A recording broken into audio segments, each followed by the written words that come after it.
So help me, people, welcome Kelvin Mugendi. There's a way you can welcome somebody.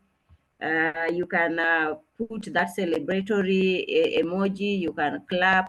Help me welcome Kelvin. Kelvin, you can take it on. I think you can also share your screen. Karibu sana. Okay. Good morning. I hope you can all hear me. Yes, we can. Okay. Thank you so much, Edna, for the invitation to join you this morning to present opportunities in exporting. And I want to start with a little background of how we met. I think I remember we met at an event which was celebrating e-commerce companies at Ore Sereni sometimes, I think a month or two ago. And we got to strike a rapport between ourselves. And you requested me that at some point you'd want us to basically share knowledge and see how we can collaborate.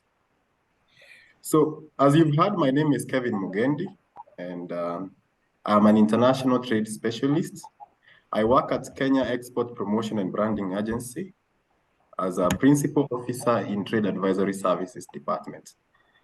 So I think without further ado, I'll go straight to the topic of today. Let me just share my screen so that you appreciate what I'll be sharing with you. So I'll give you a brief introduction about our agency, and then I'll dive into today's topic. So, like I said, I work for Kenya Export Promotion and Branding Agency, and the agency is a state corporation established under the States Corporations Act, Cap 446, through legal notice of number 110 of 9th August 2019, after the merger of Export Promotion Council and Brand Kenya Board. Some of you may know these two institutions. We had Kenya Export Promotion Council, which was established in 1992. And we also had Brand Kenya Board, which I think came into operationalization in, I think about 2009. But now these agencies, these government agencies, they ceased to exist upon the merger, which was gazetted in 2019. And therefore forming now the new agency, which is called Kenya Export Promotion and Branding Agency. Our core mandate is to implement export promotion and nation branding initiatives and policies to promote Kenya's export of goods and services. So the agency's vision is to transform Kenya into a top global brand. The activities that we do, the work that we do, seeks to achieve this vision. And our mission is to brand Kenya, export Kenyan, and build Kenya. Our tagline is inspiring global trade. We are guided by a set of core values, which are collaboration. We believe in collaborating with stakeholders. We work together with a number of stakeholders. Just like today, we are working together with Live Your Dream. We have also customer-centric as one of our core values, innovation. We believe in being energetic. Wherever you see our brand, especially in public events, you will see that sense of energy. And also we are passionately Kenyan. So our services are market development and promotion. This is in international trade, we do have market and development promotion activities. We also undertake market research in specific countries where we believe we have an opportunity to grow Kenya's exports. We also do advocacy and trade policy facilitation. Basically, at the policy level, we make some contribution, especially on issues that can help exporters to, to facilitate them to do business in exports. We also do enterprise and product development. We also have trade advisory services, and finally, nation branding. So our offices are in Anniversary Towers. that is first floor and 16th floor. You can walk in any day. If you walk in on first floor, in first floor you will find us there. We have a department called Trade Advisory Services where I serve, and we can be able to share with you a lot of information regarding trade. So our contacts are also there, our addresses are there, our website is there, makeitkenya.go.ke. And if, for example, you want to make an inquiry, if you want a certain clarification on an export issue, you can send us an email on enquiries@brand.ke. So that information is available to you so that if you want to make an inquiry, you can make one. As I was thinking about today's presentation, I asked myself where to start because international trade or export trade is very broad. There are very many, not quite many, but there are a number of things as an international trader or an export trader you need to learn. There are issues to do with the international business environment. There are issues to do with international marketing. There are issues to do with documentation. There are issues to do with logistics. So I decided to bring this much more home to basically look at our enterprises.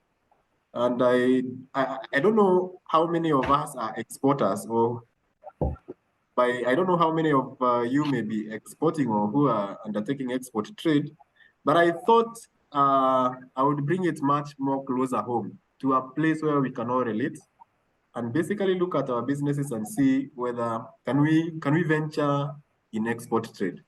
So I want to look at export readiness assessment. However, should there be any need to probably expand your knowledge in export matters, I'm always available and we can plan for another session.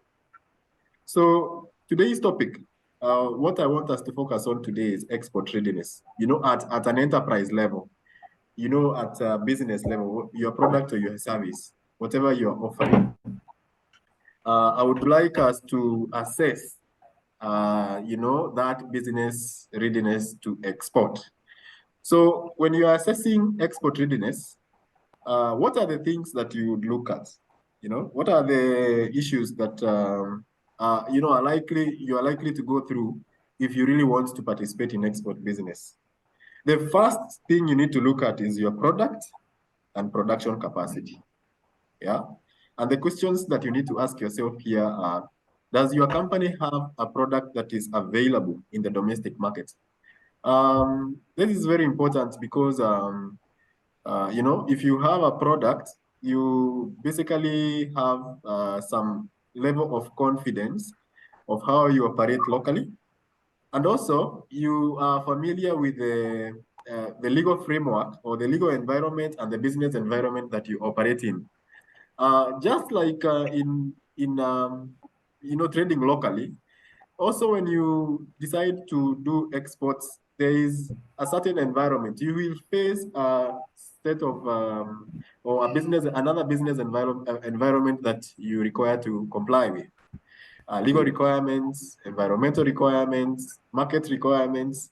And when you have a business that you're operating locally, at least you have some level of confidence that you are meeting some criteria, or you're complying to certain legal requirements. For instance, if you have a product that is required to be KEPS certified, you see, KEPS certified, for example, I think KEPS is recognized within East African community.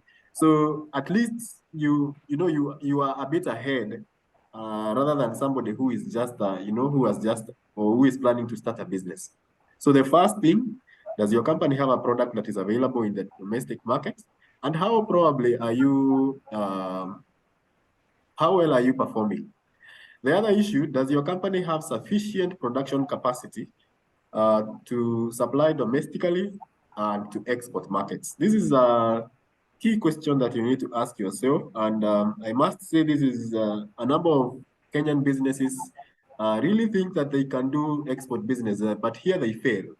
Because if, for example, you are using or you are sourcing raw materials to make your product or to manufacture your product, then you need to ask yourself whether you have adequate a supply of raw materials that you need to basically make your product. And also remember, now when it comes to export business or international trade, maybe you may be importing your raw materials. So you need also to work with your suppliers who are supplying you from overseas to make sure that you have adequate, supply of the raw materials. And also, when it comes to supply of raw materials from overseas, it will also change the game in exporting because you need also to comply with certain rules, what we call rules of origin. So product and production capacity is very important when you want to start an export business. The other question you need to ask yourself is about financial resources. Does your company have financial resources to support production and marketing of your products in the international market? Yeah, financial resources. When in international trade, you need to have reliable financial. And also, because of issues of payment, you need to work with a bank that has international presence or that has correspondent banks or agent banking around the world. So if you're maybe probably working with a microfinance, then I think you will have to change your banker so that you are able to transact internationally. Does your business have access to trade finance service solutions? In international trade, we have a particular set of trade finance solutions. For instance, we have issues to do with in payments. We have letters of credit. We have bills of exchange. We have also financial products that support production or working capital production. You need to understand your working capital cycle very well so that it informs you at what point to borrow, along the cycle. And also, you should make sure that you don't stretch yourself so much so that the time you borrow and the time you receive your payment, it gives you, it does not put your business under pressure. So financial is very important. Who can provide trade finance service solutions together with working capital or even long-term loans to help to support your business? Again, which markets have you identified and which marketing tools are you going to use to market your products? Very, very important. Here, I'd like to say that you are advised to export to countries where, if, for example, in Kenya has a relationship, a bilateral engagement or a bilateral agreement between Kenya and your buying country. It is very important. The reason being that it is always easier to trade with a country where Kenya has bilateral relations or multilateral relations. For example, you could choose to trade within East Africa Community. Yeah, you could also choose to trade within COMESA. You could choose to trade even with maybe European Union or because of the UK where we have economic partnership agreements. So always lean towards trading with a country where there is bilateral or multilateral relationship because there are preferential terms of trade which apply.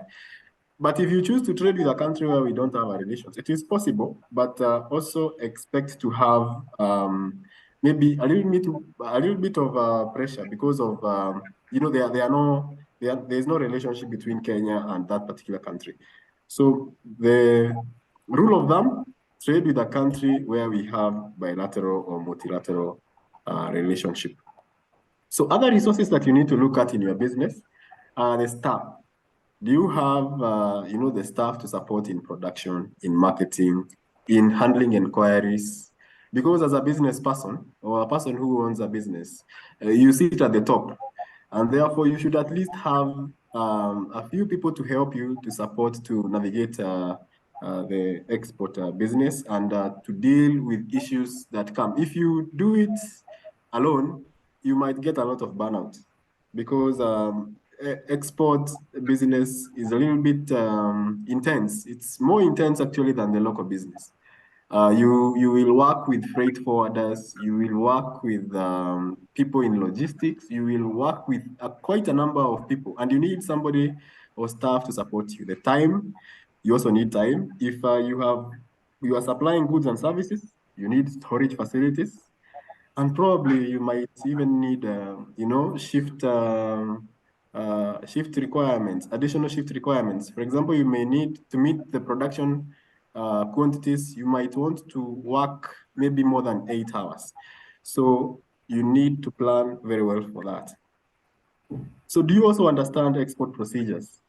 And in this case, export procedures they are product specific. So that if somebody is exporting an agricultural product, and another one is exporting a manufactured product, those two products are totally different, and therefore each has its own set of procedures. So as a business, you need to make sure that you understand export procedures. Now, there's a website that can help you get the export procedures. For example, like I said, in our website, makeitkenya.go.ke. If you go to that website, you'll get a lot of procedures.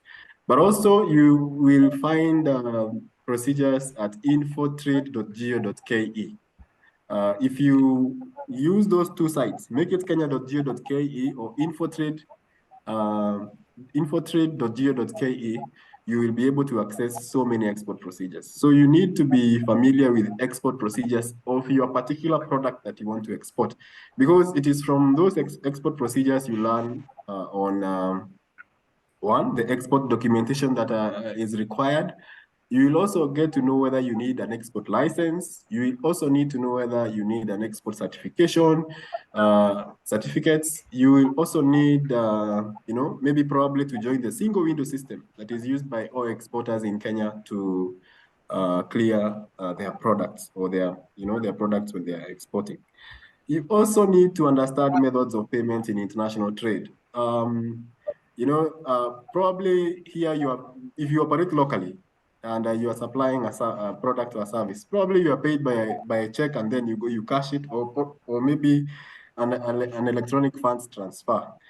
In international trade, it is different. It's actually totally different. When you are trading internationally, there are certain methods of payment that you need to adopt. One of the safest methods of payment is called letter of credit, which is, it's actually most recommended. We also have what we call open account terms, although open account terms is more risky because there isn't anything binding for the importer to pay you. So there are methods of payment in international trade that we advise exporters or people who participate in international trade to select the safest method of payment so that you're able to secure payment for your goods. So also export documentation, you need to understand the export documentation. There are, I think, about 6 types of export documentation in export trade. We have, commercial documents, we have transport documents, we have export licenses and certificates. There are customs documents that include certificates of origin, among others. So you need to be very conversant with them, because all these, they also feed into the export procedure for a particular product.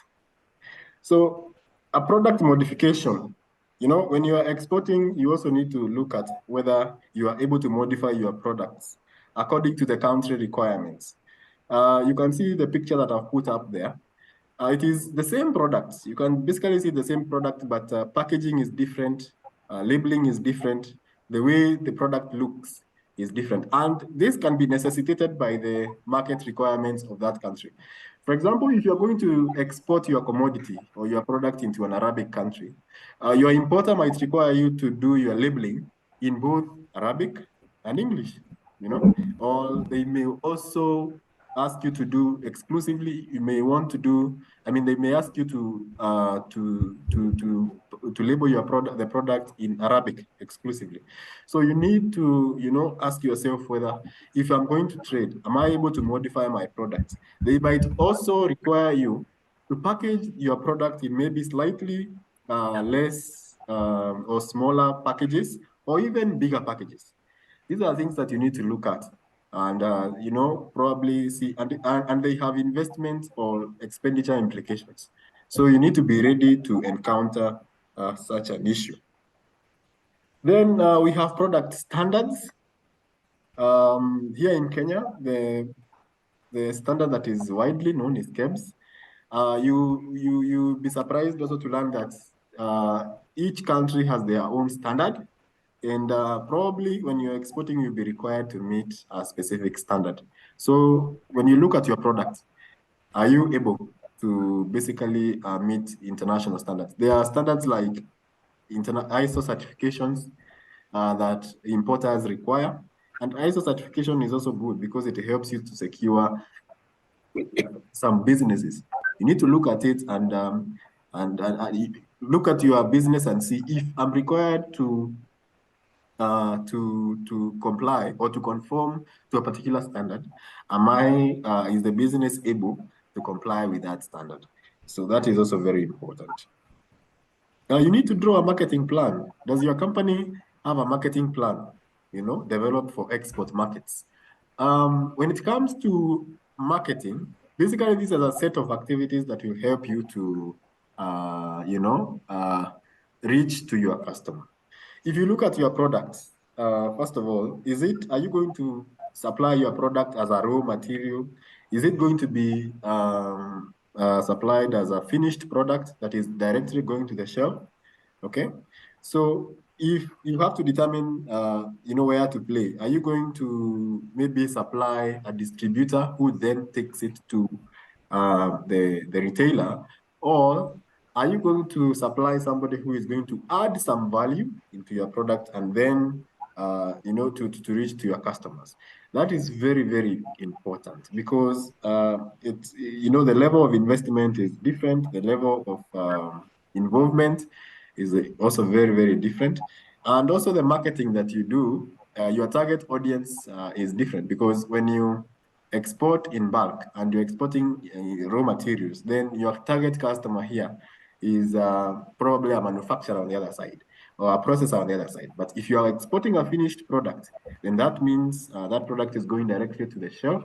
And therefore, you need to understand who your buyers are on the other side very well. And what marketing tools are you going to deploy to make sure that your business and your product is known to your target market?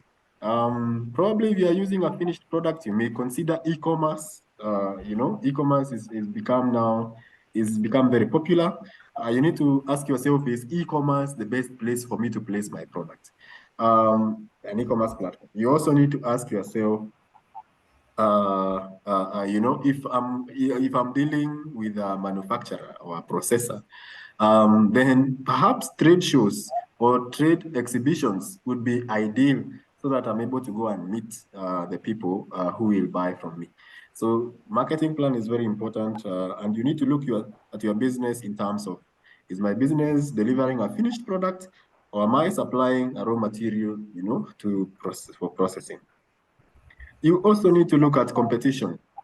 Now, I need to indicate here that if you are going to export, your competitor really is not the person who is exporting the same commodity here in Kenya, right?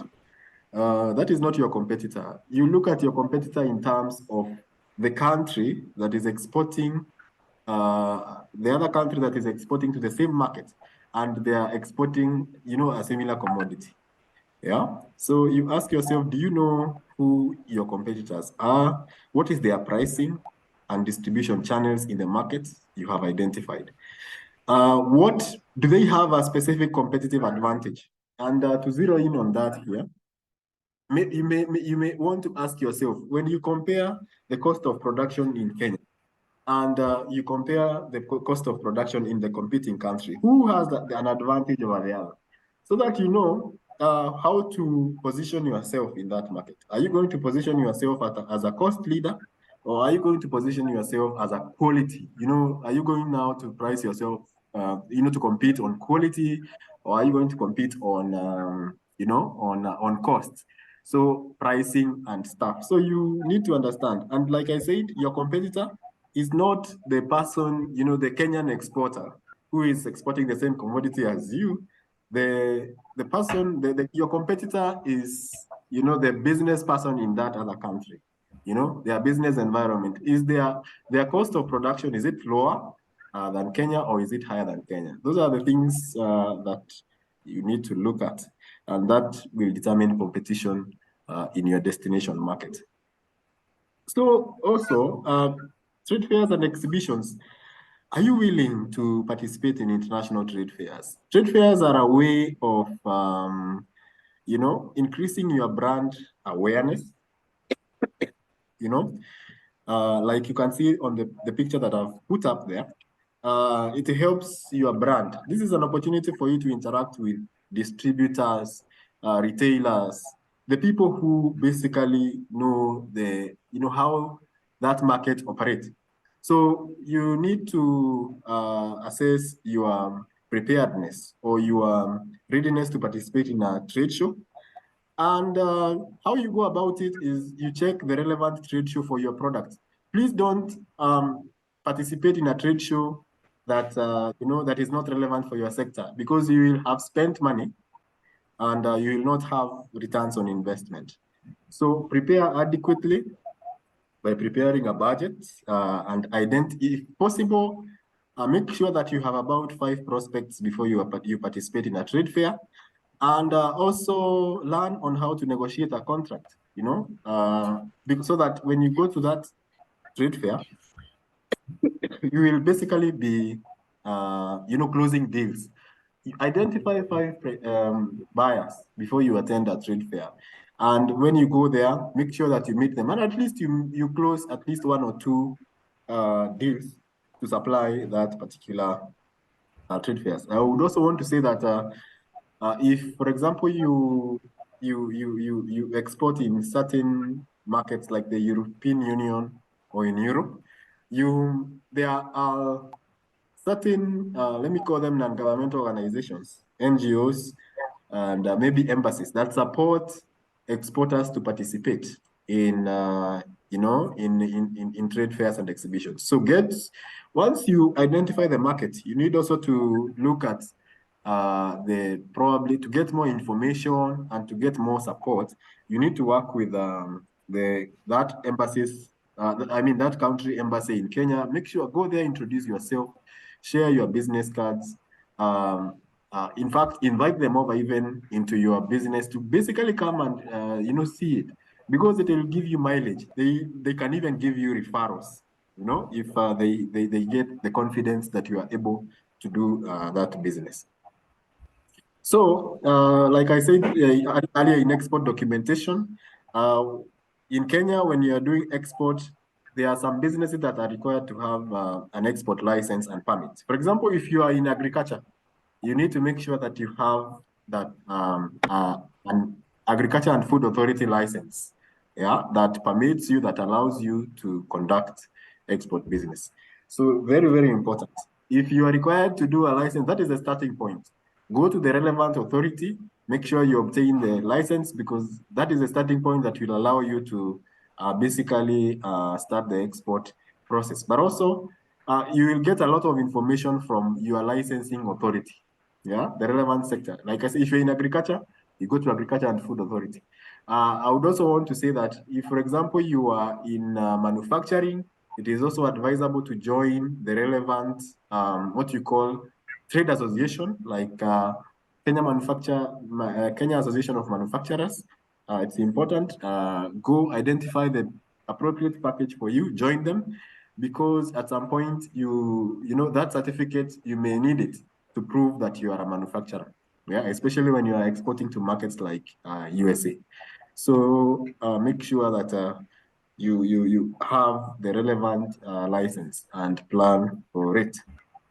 So I think I want to end it at that, and say that if you follow that procedure or what I just presented, you'll be able to basically assess yourself in terms of export readiness. Like I said, in international trade, There are many areas that you need to upskill yourself. So this is just an enterprise level assessment. If there is need, like I said, to maybe discuss some more areas in trade, maybe business environment, international business environment, what to look at, because international business environment will definitely impact an exporter. If you are looking at international marketing, you look basically at the 7 marketing P's, but then you look at them at international in the context of international business environment. You know, if you are looking at transport, that's another area that you need to look at. There are issues to do with Incoterms, and all of them, of course, you cannot learn them today. So I would want to stop at that point and maybe invite any questions if there are any. So thank you. Thank you very much, Kelvin. That was very insightful, well summarized. I hope we are now scratching our heads and thinking about all those questions you have posed to us. I like the fact that you mentioned trade exhibitions and trade fairs as a platform where we can also create awareness. And that is one of the reasons why even Live Your Dream, we have organized a dinner conference. I think we'll be able to give more information about it so that you can build your product or your services locally, even as you look into going international. There are a number of questions that have been put across. So I think maybe I read 2 of them and then you respond. Then I can read the next ones. But even as I read them, kindly continue to put your questions on the chat if you have questions. So the first question is from Christine, and she's asking, has Kenya got a bilateral trade agreement with AFTA in place, already signed and sealed? Then there's a question from Melissa. For some licenses, you need a customer to export to first. Is there a plan to change this? Some customers won't engage if you don't have your export license. Okay, maybe I start with those 2 questions. Now, Kenya is a signatory. Kenya has signed and ratified ACFTA, or African Continental Free Trade Area agreement. And actually, we are part of what you call the Africa Guided Initiative. There is a guided initiative that basically like a pilot, where certain countries have been selected to participate in ACFTA. Now, Kenya is one of them. And we have managed to export a few commodities. One of them is tea, and the other one is batteries. All right. So indeed, anybody who wants to participate and to trade under the ACFTA, you can trade. All what you need is to register with Kenya Revenue Authority under the ACFTA rules of origin. All right. So you approach the customs desk at Kenya Revenue Authority and register yourselves under the ACFTA rules of origin. Now, remember, you might be required to have maybe some what you call export license for your sector. So you will not be able to obtain the rules of origin certificate without having the relevant export license. So again, you need to look at the export procedure for your product, and then you basically follow that procedure. And then you register under the ACFTA rules of origin. And that is very well guided under, the export procedures for a particular product, for a certain market. So I hope I have responded to that question. Now, somebody asked whether about export licensing. I can tell you this for a fact. I think we've had export licenses for quite a long time, and there is no plan to change export licensing. Export license is a way of basically helping businesses to comply. Because export licenses, what they do, they help to regulate a certain sector. they regulate a certain sector because the licenses are derived from the law, yeah, from the law that the law that we have, the Kenyan law, so that you are required to comply with all the regulations and yeah, all the regulations and requirements of that law. And by you complying or complying to that, you get a certification, and it will also help you to align yourself to the specific market that you are exporting. So export license is a prerequisite, and I don't think we are going to do away with them. It will be a requirement whether we are operating in a common market in a free trade area or a common market, or even a market where where we have borderless, where people are talking about a borderless Africa. But then you can be sure the export licenses will remain. So you can go maybe to the next question. Thank you, Kelvin. There's another question here from Paul Peter. He's asking about services. What about export? When you are exporting services, are there any special requirements? I think I can also just read to the two next ones. They are a bit related. One is taxes, high cost of taxes. The other one is foreign currency that is also proving to be a challenge. So Christine is asking, currently, with the high cost of taxes, a lot of exporters are exiting Kenya as a viable export country for various products. What is your organization doing to support exporters navigate such challenges? Then Melissa has another question. With the Kenya shillings lowering, is there any movement to make the cost of freight more affordable or indeed a concession? The government is setting up lots of trade deals, but the cost of freight is in USD and therefore quite high. Okay, let me start with export of services. Now, services, how are services consumed? The way we consume services is not the same as the way we consume, goods. Services are consumed mostly at the point of, at the location where you choose and at the time that you offer them. So, like in Kenya, if you look at Kenya, financial services are doing very well, especially within East Africa. In fact, if you've been reading the Business Daily, you've seen the financial institutions reporting their half-year financial reports, and they are indicating very good prospects in certain countries, for example, like DRC Congo. So indeed, you can export a service. Probably it might require you to go and set up, an office, or maybe buy out a business in that country where you want to offer your business.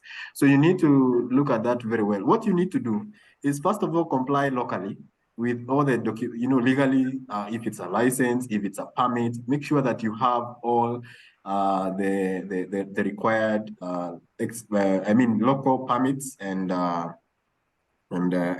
certificates. Then you move to your country, and like I said, especially in services, it is easier to export or to work in countries where we have bilateral or multilateral engagements. So very, very, very possible. We have seen a sharp increase in financial services. We are also seeing in tourism, hospitality. We are also seeing in health. So very possible for you to do exporting services. Just comply locally, identify your target market, and go and establish yourself and follow the legal requirements of your target market. Then somebody talked about taxes.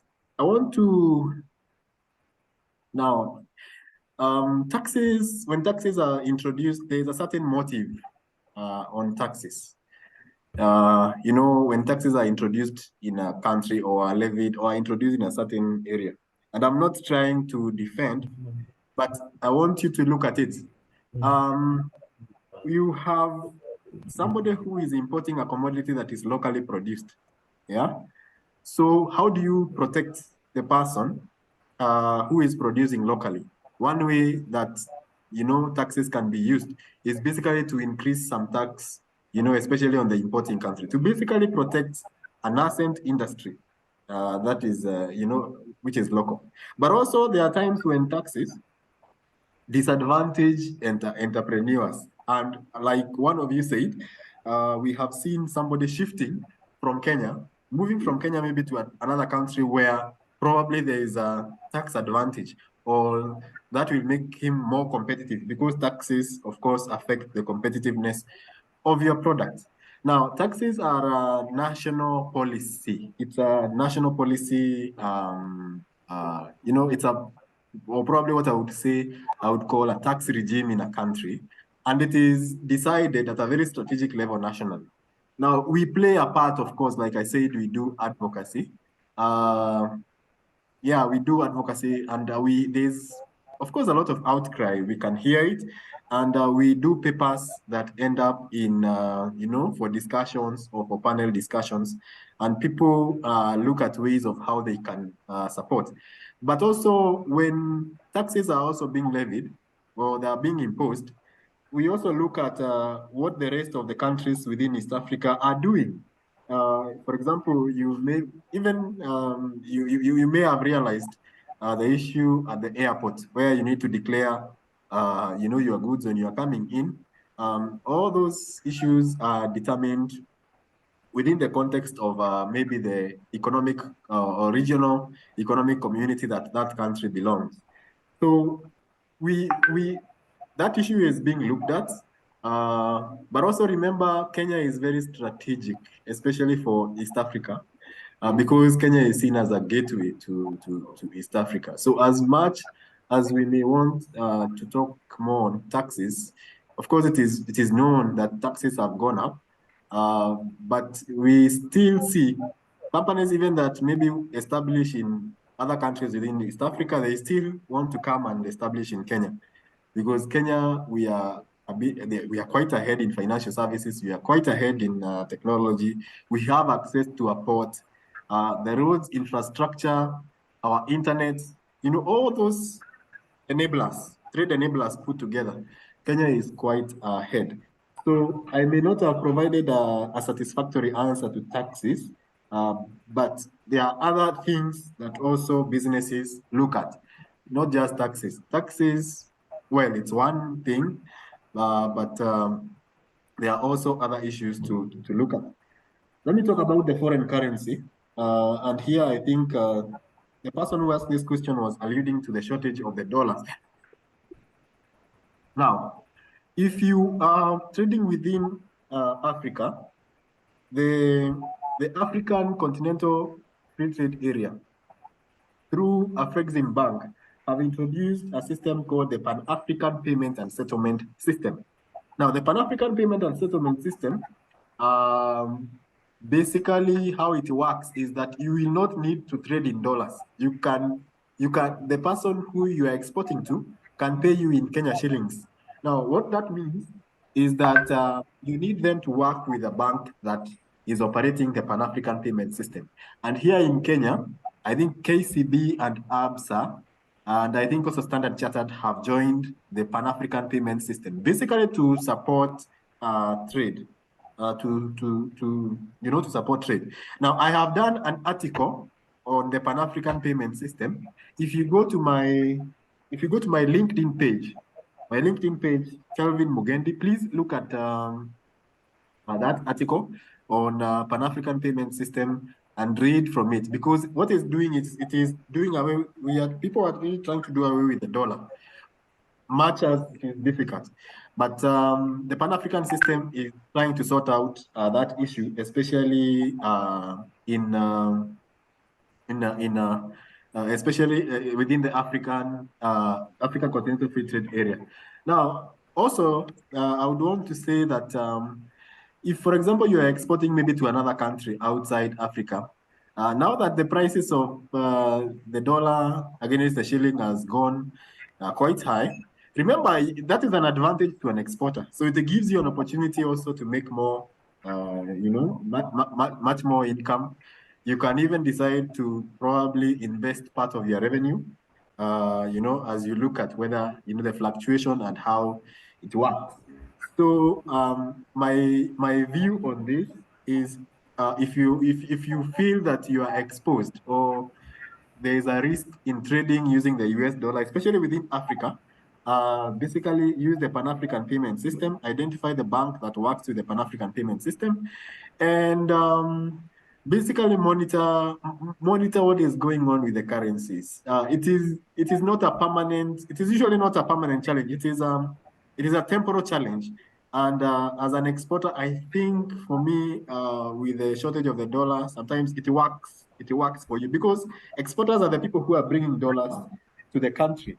Now, cost of freight. The cost of freight, yeah, there are complaints that the cost of freight is quite high. That is true. And, you know, this is a business. This is the people who do freighting are businesses also. These are private entities.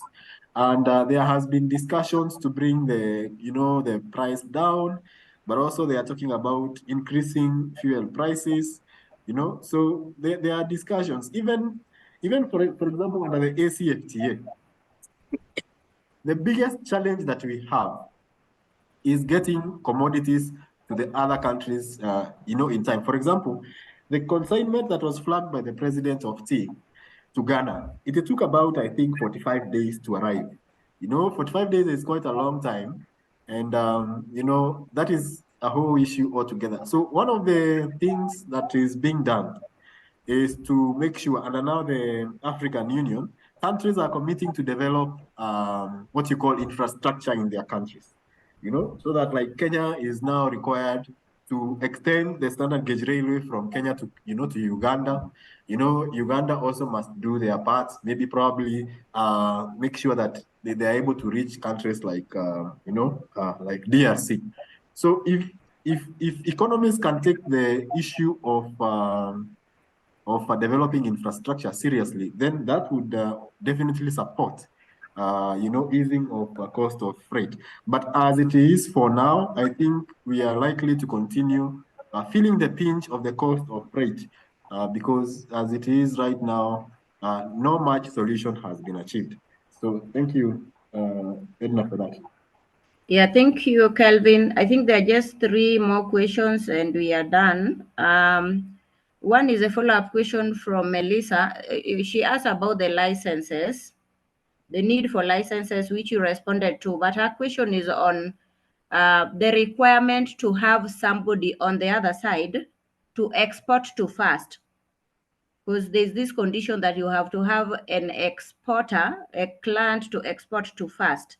I think this is what she's asking, whether there's something that is being done, because at times maybe you have not already gotten someone to export to, but you want to explore that market.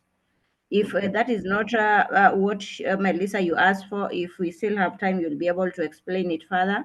And then the last two, one is from Maurice. He's asking if there are products that are highly demanded in the international market, which investors can take advantage of, that is as Kenyan investors. And then there's one from Angie. She's asking if there's any progress on textiles and apparels for the after. Is there progress on textiles and apparels? Okay. Now, when trading internationally, and indeed this is a requirement, you need to have a buyer. It is a requirement you have a buyer. It is actually a requirement you have a buyer. Yeah, because where are you taking this product to? You know, how exactly? Because, you know, this is a for-profit business.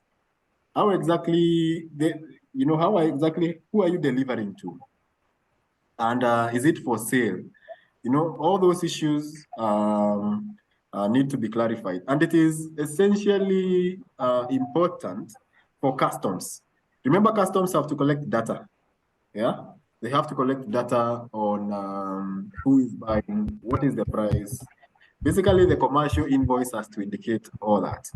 So this is I don't think this can change. This cannot really change. You will be required to basically provide a buyer.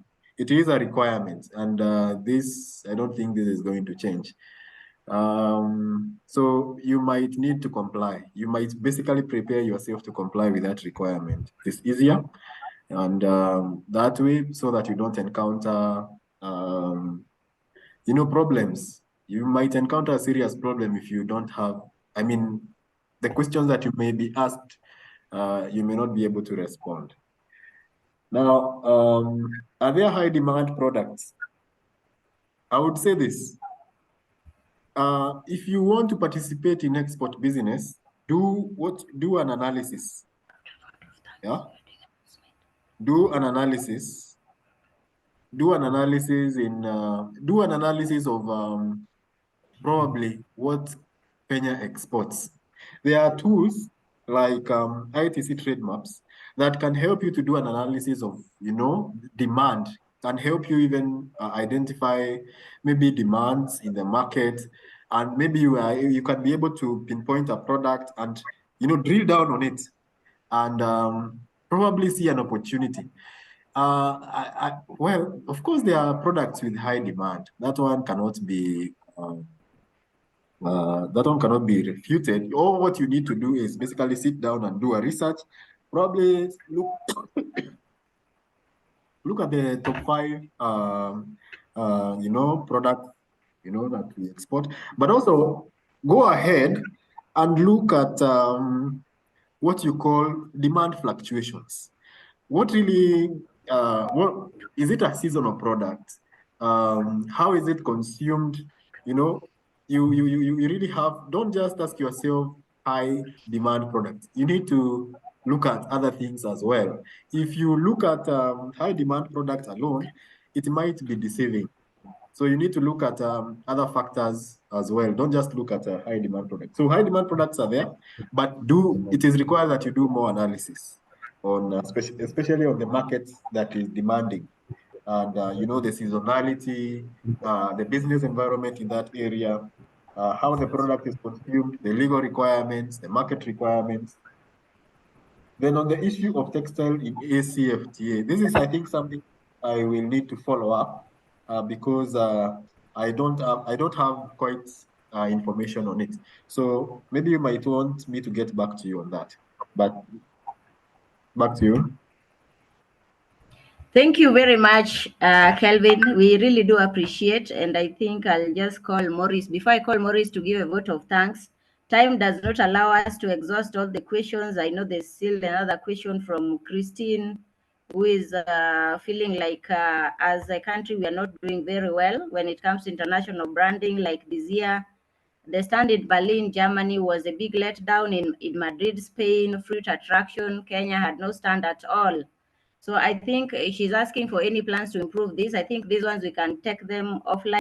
So I think that there's also a lot of resources that are going, as in Kenya as a country is not exploiting in terms of taxes and even foreign currency because of that. So you people, please find a way to support, especially small business people. They are suffering, and there's an opportunity to export their products, which they should be able to take advantage of. So I think, yeah, Kelvin, you want to say something before? Yeah. Now, I wanted to talk about our services, and we have what we normally release trade alerts every 2 weeks. So if you are interested, maybe with our trade alerts and trade information, I can have a list of your names and email addresses where I can put you through to our newsletters, and you will be receiving a lot of information on, what is going on, matters trade, Kenya and international. We also can share with you our calendar of activities so that maybe you can also plan to participate if you want. So can I give my email address? Image there, kmugendi@brand.ke. I don't know my contact, phone number. Of course, I'm in the group. Yes, thank you. For you people who didn't hear Kelvin well, he's already in the WhatsApp group, so you can also find him there. You can put in your questions. If they were not answered, he'll be able to answer them as well. He's given his email address, I hope, Paul. Yes, it's already been put on the chat, and his phone number is in the WhatsApp group. So, Morris, kindly do for us a vote of thanks, and then we can do announcements and call it a day. Thank you very, very much, Edna, first of all, for the excellent moderation. Thank you so much also, Paul Peters, for the early introduction of our speaker. And I would like to extend a special thanks to our speaker today, Mr. Kelvin Mugendi, who has given us a very, very elaborate talk in export readiness.